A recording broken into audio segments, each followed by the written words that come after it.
Hello, welcome back to AZ Electronics. Today we will learn about a resistor. So what is resistor?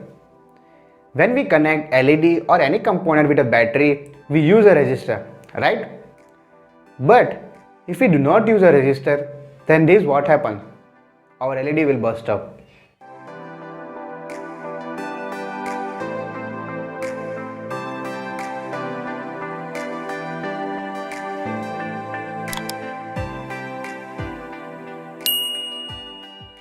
So how did this resistor help us to save our component?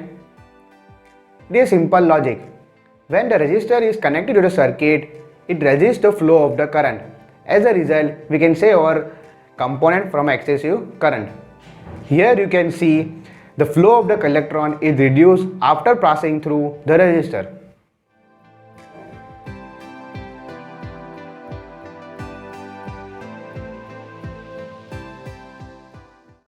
Now if we remove the resistor and in place of this we use a wire which is made up of a conductor material, then you can see that there is a constant speed of electron in the circuit. And similarly, when we have a human body in a connection of this circuit, and the current will flow with the same speed as before, the amount of the current will be traveling through the constant speed. Now secondly, if we connect an insulator material like a piece of a wood or a wool into the circuit with the insulator material, then it does not allow to pass the current from it. So obviously our LED will not light up. But if we place a material that can pass the current as well as restrict the extra current, then we can safeguard our component. So those are the semiconductor component. These components are made up of from a mixture of a carbon particles and some with the non-conductive ceramic material. These materials help us to control the current.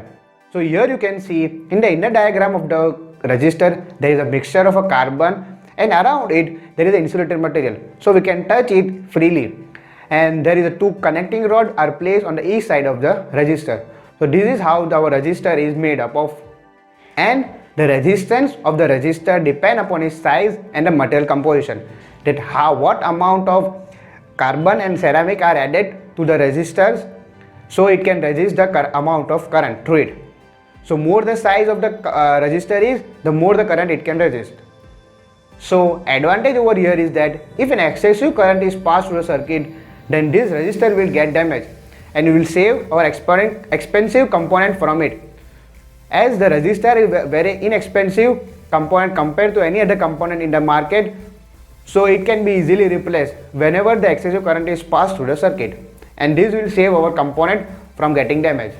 There are many types of resistors are available in the market, but basically they are defined into two categories. First one is the values. In that, the three types of resistors are there. First is fixed value resistor, second is a variable resistor in which we can change the value of the resistance, and the third is a resistor network in which the resistors are connected in a series. Now the resistors are depend upon a material also. So second type of is this, that they are made up of different material. First one is the carbon fiber resistor, second is metal film resistor, third is wire wound resistor, fourth one is a metal oxide resistor, and the fifth one is a metal strip resistor. I hope you get some more information regarding the resistor.